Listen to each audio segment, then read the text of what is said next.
Good morning students. आज हम लोग बहुत ही इम्पोर्टेंट चैप्टर इलेक्ट्रिसिटी के बारे में पढ़ेंगे। ये क्लास 10th के फिजिक्स का तीसरा लेसन जो है वह है आज हम लोग चर्चा करेंगे, जो बहुत ही इम्पोर्टेंट है। प्यारे बच्चों, पहले ये हम लोग ये जानें कि यह विद्युत क्या है और ये कहाँ से आया। तो सबसे पहले इस इलेक्ट्रिसिटी का प्रयोग वैज्ञानिक बेंजामिन फ्रैंकलिन ने किया था।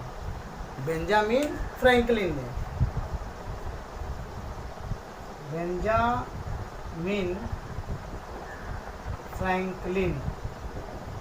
वैज्ञानिक बेंजामिन फ्रैंकलिन ने किया था। उन्होंने ही सबसे पहले इसका प्रयोग किया और इसके बारे में जानकारी प्राप्त की। उन्होंने बताया था कि जब कोई अलग अलग दो वस्तुएं आपस में घर्षण करते हैं तो उनके घर्षण के कारण आवेश उत्पन्न होता है। उन्होंने बहुत सारे प्रयोग किए। उनका मैं आपको इसमें से कुछ प्रयोग मैं आपको बता रहा हूँ। ये बेंजामिन फ्रैंकलिन ने एक ग्लास का रॉड लिया, मतलब एक कांच का छड़, और एक उन्होंने क्या किया, एक सिल्क लिया, सिल्क का कपड़ा, यानी ये आपका ग्लास रॉड और एक सिल्क क्लॉथ याद दीजिए, यानी एक कांच की छड़ और एक सिल्क का कपड़ा लिया और दोनों को घर्षण किया। क्या किया? रब, मतलब दोनों को क्या किया? घर्षण किया। जैसे मान लीजिए ये, मान लो बच्चों, उन्होंने क्या किया, एक सिल्क लिया और एक क्या लिया, ग्लास रॉड लिया और दोनों को ऐसे रब किया। रब करने के बाद उन्होंने ये देखा कि ये जो था वह छोटे छोटे टुकड़ों को अपनी तरफ आकर्षित कर लेता था। ग्लास रॉड और सिल्क क्लॉथ को जब वो आपस में रब कराए, घर्षण किया, उन्होंने ये देखा कि इसमें से जो इलेक्ट्रॉन हैं वह सिल्क में आ रहे हैं। अब कहेंगे कि सर जी, इनके रगड़ने से कैसे क्यों इलेक्ट्रॉन जा रहे हैं? तो पहले सबसे पहले ये जान लो मेरे प्यारे बच्चों, जो घर्षण होती है, जो फ्रिक्शन होता है या जो रगड़ होती है, उनके वजह से क्या उत्पन्न होती है? हीट, यानी ऊष्मा उत्पन्न होती है। और ये ऊष्मा दोनों पर होती है, लेकिन इस ग्लास रॉड का जो इलेक्ट्रॉन होता है वह लूजली बाउंड होता है। लूजली बाउंड मतलब क्या? समझिए, एक तरह से इनका जो इलेक्ट्रॉन होते हैं, इनके इलेक्ट्रॉनों के बीच लगने वाला जो आकर्षण बल होता है वह क्षीण होता है, कम होता है। तो जब ये लूजली बाउंड होते हैं इलेक्ट्रॉन, और जब ये हीट एनर्जी जाती है तो उनको क्या कर देती है? अलग कर देती है। अलग करके इलेक्ट्रॉन किस में जाते हैं? आप सिल्क में जाते हैं। कहेंगे सर इसके क्यों नहीं जाते हैं? क्योंकि इसलिए नहीं जाते हैं क्योंकि इसके जो इलेक्ट्रॉन होते हैं वह टाइटली बाउंड होते हैं, मतलब इनके बीच का जो आकर्षण बल होता है वह ज़्यादा होता है, वह इलेक्ट्रॉनों को बाहर नहीं जाने देता है। किंतु ये जो ग्लास रॉड होता है, इसके जो इलेक्ट्रॉन होते हैं वह किस में जाते हैं? सिल्क में। मान लीजिए अगर एक इलेक्ट्रॉन गया तो यहाँ पे +1 इलेक्ट्रॉन हो गया इसके अंदर, इसके पास कितना हो गया? -1 इलेक्ट्रॉन। मान लीजिए अगर 2 इलेक्ट्रॉन गए तो ये +2 इलेक्ट्रॉन हो जाएगा, ये क्या हो जाएगा? -2 इलेक्ट्रॉन हो जाएगा। अगर 3 इलेक्ट्रॉन गए तो यहाँ पे 3 इलेक्ट्रॉन हो जाएगा, यहाँ 3 इलेक्ट्रॉन हो जाएगा। अगर आपसे कहा जाए मेरे प्यारे बच्चों, इसमें से n इलेक्ट्रॉन गए, कितने गए? n इलेक्ट्रॉन, तो यहाँ पे क्या हो जाएगा? n इलेक्ट्रॉन, तो +n इलेक्ट्रॉन, -n इलेक्ट्रॉन, यानी इन इलेक्ट्रॉनों के जाने से एक जो पदार्थ था वह धन आवेशित, और जो दूसरा था वह क्या हो गया? ऋण आवेशित। यानी एक पे जो चार्ज था वह क्या हो गया? धन, और एक पे क्या हो गया? ऋण। तो कहा जाता है जब किसी भी चालक से इलेक्ट्रॉनों का स्थानांतरण होता है तो इन इलेक्ट्रॉनों के स्थानांतरण से इन पे चार्ज हो जाता है, चार्ज होता है। उसी चार्ज को हम बोलते हैं, एक को धन आवेशित, एक को ऋण आवेशित, यानी एक धन आवेश और एक ऋण आवेश। मेरे प्यारे बच्चों, सबसे पहले बेंजामिन फ्रैंकलिन ने आवेश का नाम दिया था। तो कहा जाए आपसे कि चार्ज की परिभाषा क्या होगी, आवेश की परिभाषा क्या होगी, तो क्या बताएंगे?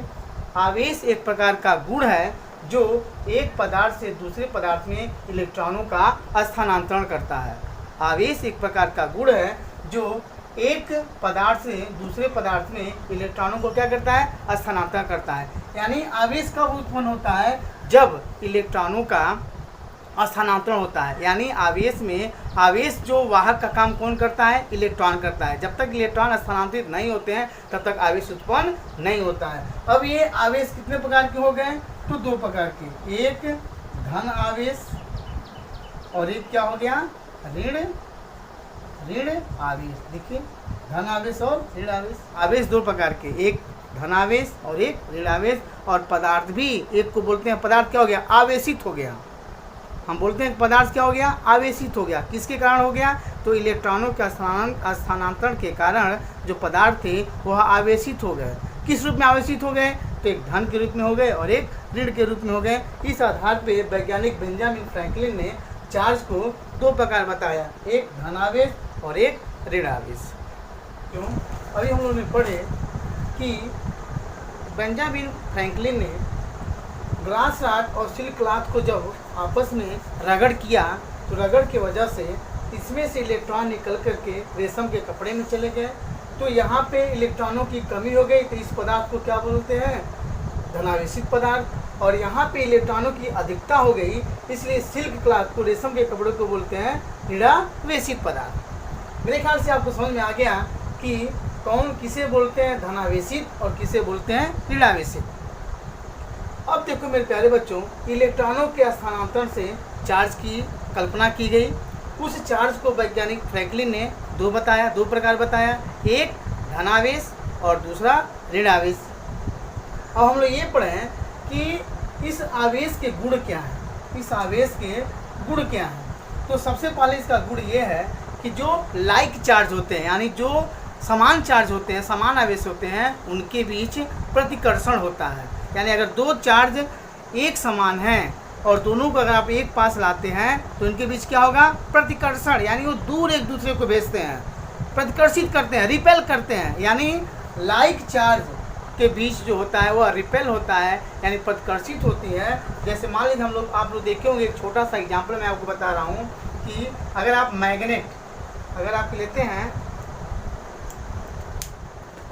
मैग्नेट, आप देखोगे मैग्नेट आप लेते हैं, एक S और एक N और यहाँ पे एक N और एक S, तो क्या होता है, जब दोनों ध्रुव बराबर होते हैं तो क्या बोलते हैं, दूर भागते हैं। वैसे ही चार्ज होते हैं। अगर हम एक प्लस क्यू के पास दूसरे प्लस क्यू को लाते हैं या माइनस क्यू के पास माइनस क्यू को लाते हैं तो क्या होता है, अगर ये दोनों लाइक मतलब दोनों इक्वल हैं तो क्या होगा, इनके बीच रिपेल, ये क्या करते हैं, रिपेल करते हैं, प्रतिकर्षित करते हैं। ये भी क्या करते हैं, तो रिपेल, यानी क्या करते हैं, प्रतिकर्षित करते हैं। तो पहला इसका गुण है कि जब समान आवेशों के बीच प्रतिकर्षण होता है।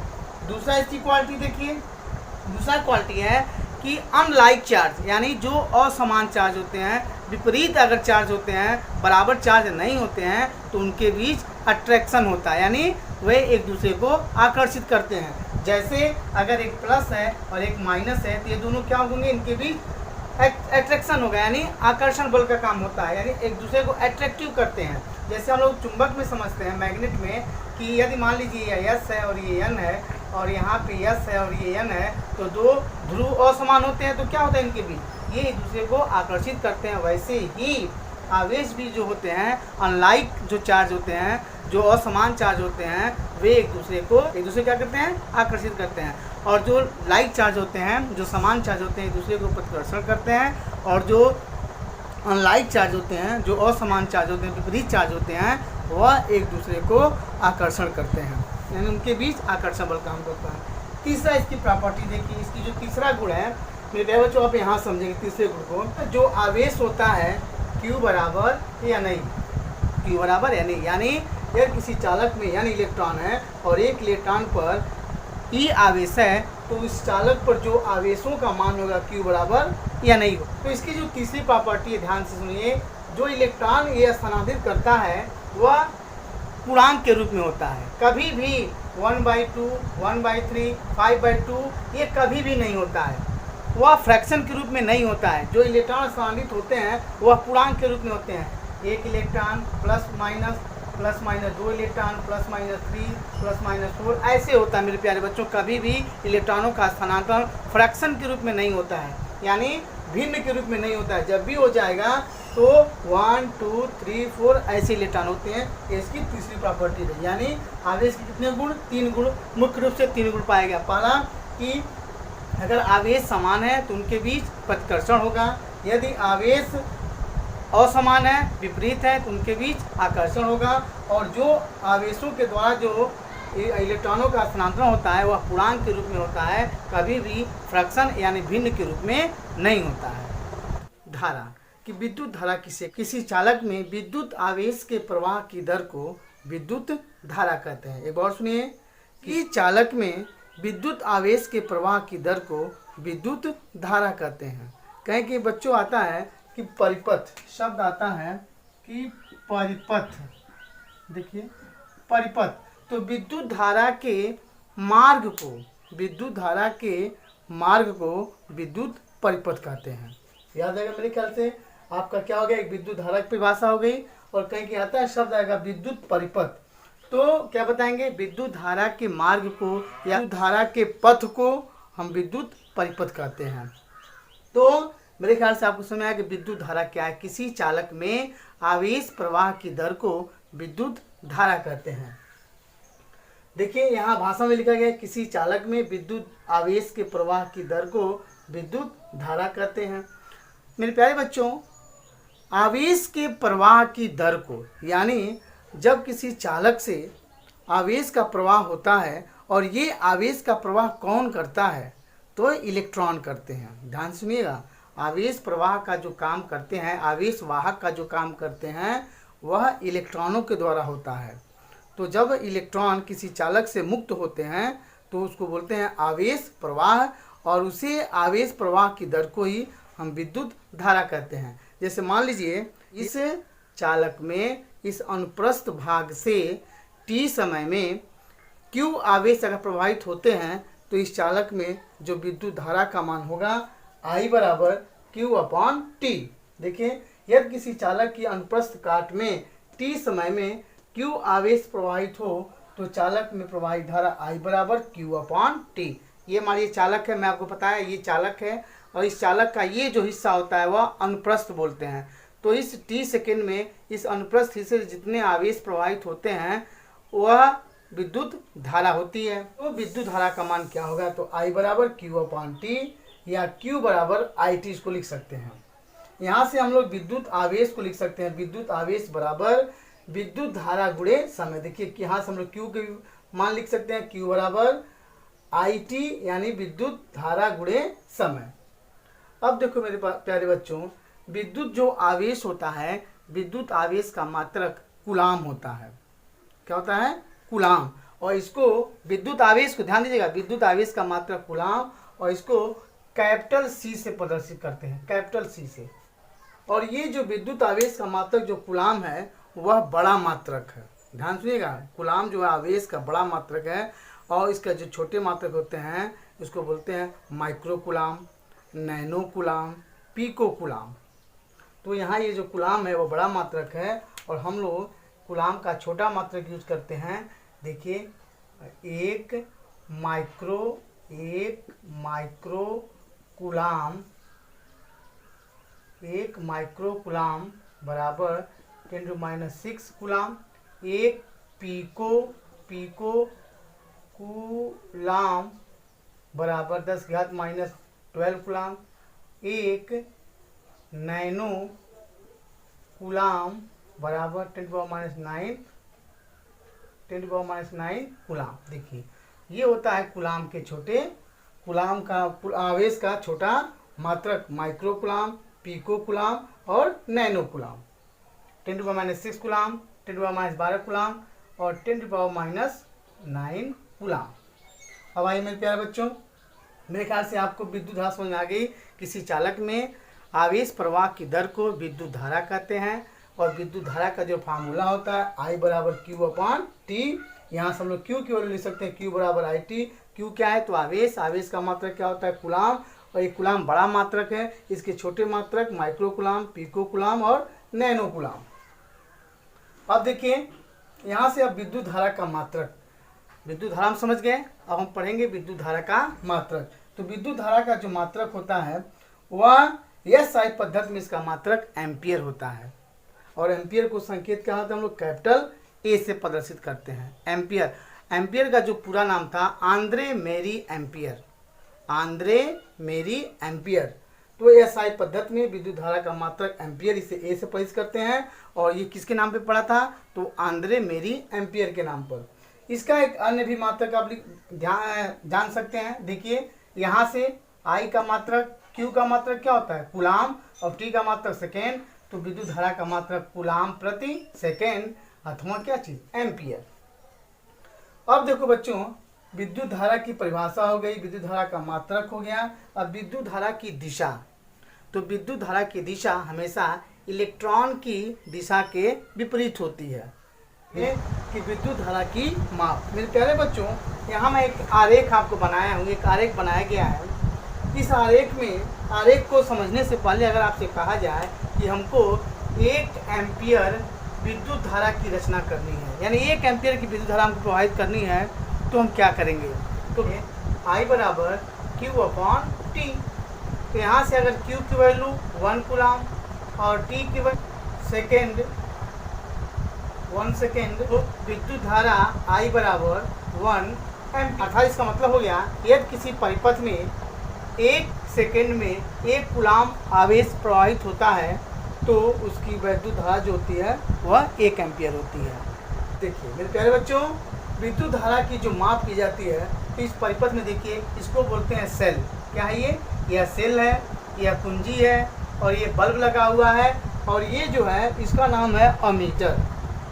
यहाँ पे है, इसका नाम है अमीटर, यानी विद्युत धारा को मापने वाले यंत्र को बोलते हैं अमीटर। और ये परिपथ में श्रेणी क्रम में लगाया जाता है। किस क्रम में, श्रेणी क्रम में। एक और सुनिए कि विद्युत धारा को मापने का जो यंत्र होता है उसको बोलते हैं अमीटर, और ये परिपथ में श्रेणी क्रम में लगाया जाता है। मेरे प्यारे बच्चों, इस अमीटर में 2 टर्मिनल होते हैं, एक प्लस और एक माइनस। तो जो प्लस होता है उसको सेल के प्लस सिरे से देख रहे हैं ना, और जो माइनस होता है इस सेल के माइनस सिरे से जोड़ा जाता है। और किस क्रम में, श्रेणी क्रम में।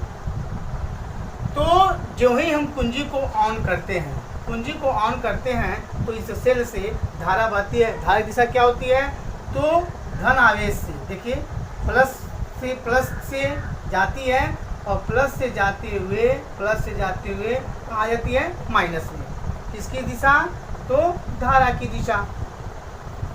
मेरे प्यारे बच्चों, इस परिपथ से हम लोग ये समझे, इसको बोलते हैं परिपथ। किरण जो यहाँ पे जो आरेख दिखाया गया इसको बोलते हैं परिपथ। और इस परिपथ में हमने आपको बताया विद्युत धारा की माप। तो विद्युत धारा को मापने का जो यंत्र होता है मीटर, और ये दिए गए किसी भी परिपथ में श्रेणी क्रम में जोड़ा जाता है। जो ही हम कुंजी को ऑन करते हैं तो धारा का प्रवाह शुरू हो जाता है, और यह इस मीटर में पाठ्यांक बताता है। यानी इसमें एक ऐसे एरो लगा होता है, और जो ही हम कुंजी को ऑन करते हैं यह जो एरो है वह विक्षेपित हो जाता है। ये विक्षेपित हो जाता है तो हम पाठ्यांक नोट कर लेते हैं, और पता चलता है कि इस परिपथ में कितनी विद्युत धारा प्रवाहित हो रही है। ये रहा विद्युत धारा को मापने का यंत्र। लोग 10th फिजिक्स के तीसरे लेसन के अगले टॉपिक विद्युत विभव के बारे में पढ़ेंगे। विद्युत विभव क्या होता है। मेरे प्यारे बच्चों, विभव को समझने बच्चों, इसको हम लोग चित्र के माध्यम से समझेंगे। एक अनावेशित वस्तु है, ध्यान से समझिएगा, यह एक अनावेशित वस्तु है। मतलब यह आवेशित नहीं है, अनावेशित है, यानी इसमें कोई चार्ज नहीं है। हमने एक विद्युत मशीन के द्वारा इसको चार्ज देना शुरू किया, यानी इसको हम आवेश देना चाह रहे हैं। तो जब इसको हम आवेश देंगे